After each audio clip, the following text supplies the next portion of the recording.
And thank you, Eran, for being on today. This is Monday. It's the 25th of May, and it is Memorial Day. So, Aran, happy to hear what you have to say. So much going back and forth, going back and forth. It's interesting. I just saw a piece, by the way. It says Trump says mandatory for Muslim nations involved in Iran deal to join Abraham Accords. So that's interesting. Here we go. Aran, please lead us. Thank you. Hi, Patricia. How are you? Yes, it's continue to be here a big uncertain around what is going to be the future and how it's going to be and what is going to be. And, we are continue to live normal as much as it can be normal in the north. Although it's forced to be forced, the U.S. government forced us to be in the ceasefire, Hezbollah is continue to attack us, which is terrible.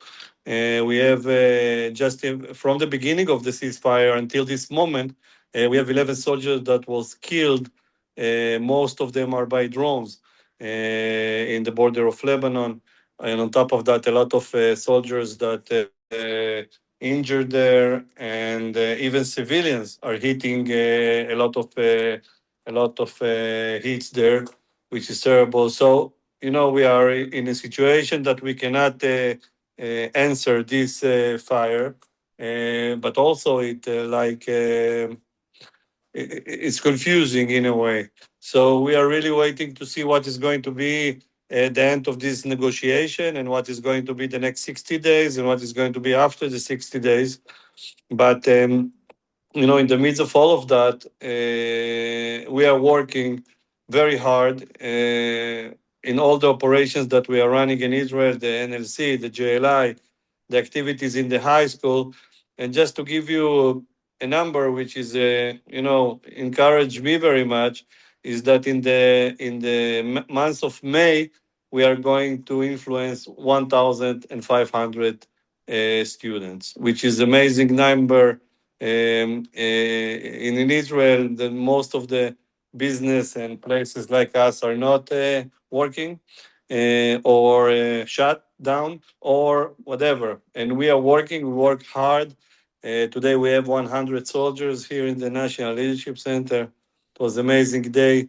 And this is part of what I like to say to you today.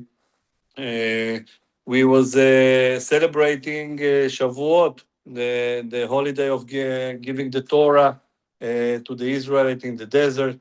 And it's not, and when I was reading and celebrate with my family this holiday, it's not about standing in Mount of Sinai and getting the laws. It's identity. It's not a commandment. It's the covenant. And for me, the word is not just words that was written on stone, on the tablets. It was a living connection with God, and more than that, with the future generations in the mountain of Sinai. And I think that the things that I'm reading and hearing and see every day, I think this year it's more than ever. We are. I think that I can say that we are living in historical moments after 6 years and wars and COVID, and we are still inside. I notice and I see that people are looking for something spiritual that is more deep than it's a deep spiritual research, if you can say that. And I think most of that, and this is something that I saw today, people are thirsty, and the fact that they are thirsty, it's amazing. And I spoke with my trainers about the Mountain Sinai, and it's not just in the perspective of historical event. I spoke with them in terms of the revelation in the mountain, and this is the moment, a revolution that changed the world in a way, and a moment which entire nation heard the voice of God and received a calling, and it was not just in a personal way; it was in Mountain Sinai. And something that I heard and I was reading in this Shabbat, is that in the Jewish tradition, it's speaking about the moment that receiving the Torah on Mount Sinai, God asked for what is the word? Generators, like people that guarantee the moment. And the Israeli tradition, when we speak about who is going to guarantee that, in the beginning they were speaking about Abraham, Isaac, and Jacob, and then they spoke and God said that it's not enough. And then they spoke about offered the prophets, and God said that it's not enough. And in the Israeli tradition, when the rabbis is teaching this revolution, this moment of covenant, the understanding of the rabbi that our children are living a guarantee of our future. The children are guaranteed. The next generation is guaranteed. Is the promise that the Torah will continue to live. And even the rabbi from Lubavitch asked when they call the Ten Commandments in the synagogue, he asked to bring the babies, the small babies that was just born, because children's and youth, and this is our perspective, are not just decoration of the community. They are the heart of that. And when you are teaching the next generation, this is something that you are bringing to your sons and daughter. In Deuteronomy 4:9, it's written, and you shall make them know to your children's and your children's children's. And it's not just by that. And I was in the synagogue in Shabbat and of course in Shavuot, and you see more and more childrens there. And some of the childrens, it's not because their parents bring them. Some of the childrens bringing their parents to the synagogue, and it's amazing to see how they are reading in the Torah and say to the parents, "Listen, it's here, it's here, it's here." And the next generation, what is amazing, is that he's not running from his identity as a Jewish, and this is something that's amazing. And what I see every day, that the young generation, which are more clever and smart and fast than us for sure, is inventing a new Judaism that based on the covenant.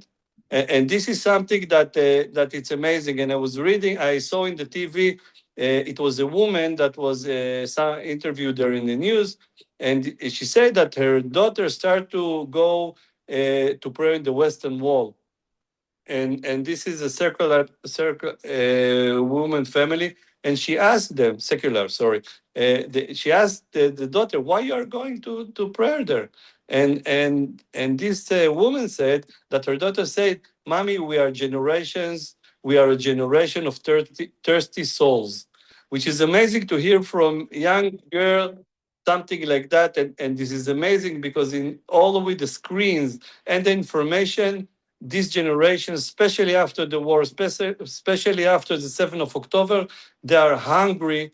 They are hungry for a meaning. They are looking for a meaning, and they are searching for the meaning. And like Isaiah said, who is everyone who is thirsty, come to the water. And the water is something that you can drink, you can breathe, you can pray. And this is amazing that people that coming from a lot of background, not just tradition, people that going to the synagogue, secular, academic. You can see that in the media. You can see that in the politics. Of course, people are looking and inventing the new ways to pray, new prayers to look in the Torah, look way to be a Jewish a person or a woman, and it's amazing to see.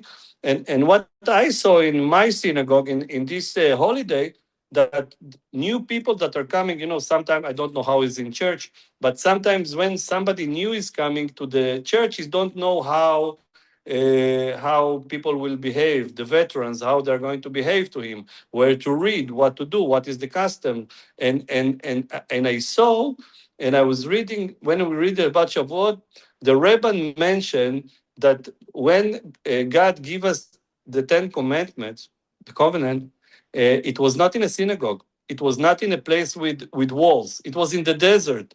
And the meaning of that is that everywhere that you want and search and looking for God, and everywhere you want to love the Torah and have the Torah, this is the place. It's not need to be a sign, synagogue, please enter.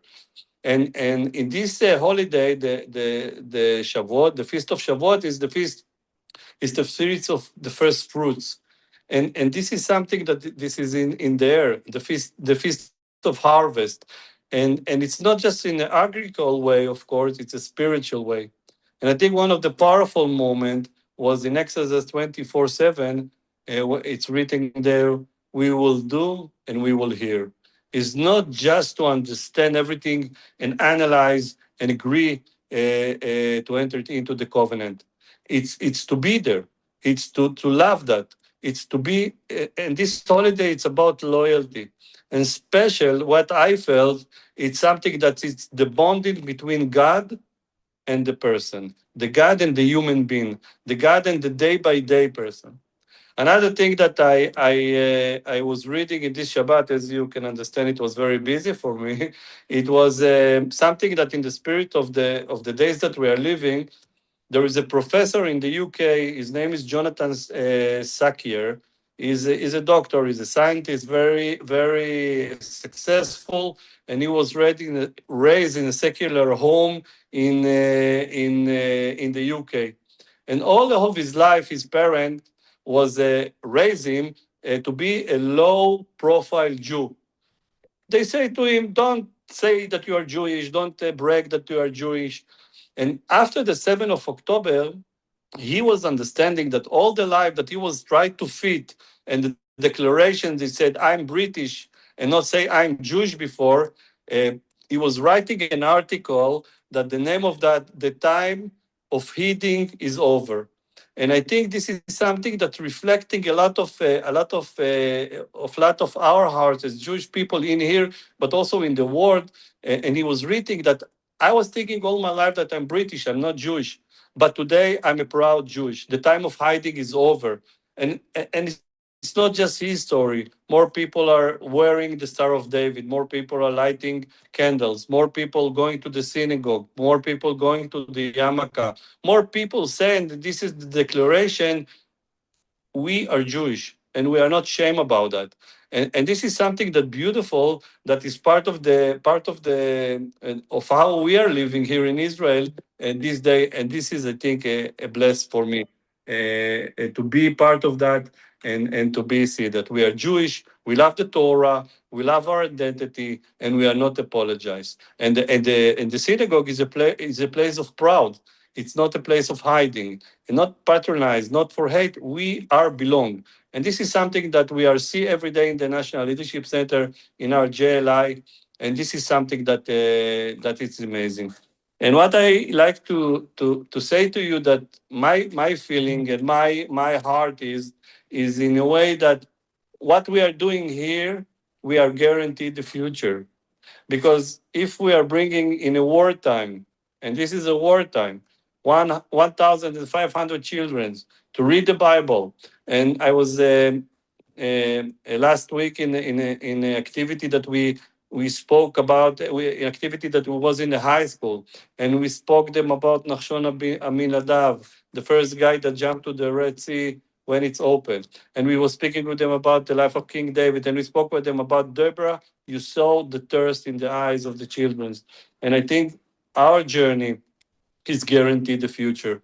And I say to my team today, if we are going to wake up every morning in a sense of we are guaranteed the future, we are going to bring light to the world. And this is something that giving to in the mountain Sinai, and now this is what we are doing in modern days. We are not searching, we are bringing belonging, faith, and hope. And this is something that it's really important. Every day in our night prayer, we say in the end, for they are our life and the life of our days. And we are happy in the night, we are happy in the days, we thanks to the Lord. And I think that to guarantee the future, it's such a bless for me and my team. And I would like to say to you all, thank you very much for being part of the journey. We are going to grow and do more and more, because we know our mission is guaranteed the future, and this is what we are doing. And this is the awakening. This is the change the heart of stone to a heart of flesh, without a lot of oppressed people thirsty for that. So this is the knowledge, and sometimes you're hearing that people are running from and don't want to be part of. So Eran Glazer, your reporter from Israel, say to you that this is not true. People are thirsty, people are hunger, people wants to feel belonger, people wants to be a Jewish people, proud ones, know the heritage, purpose in life, and have faith. So thank you very Come much, on. Patricia. Wow, that's just beautiful. Aran, so powerful.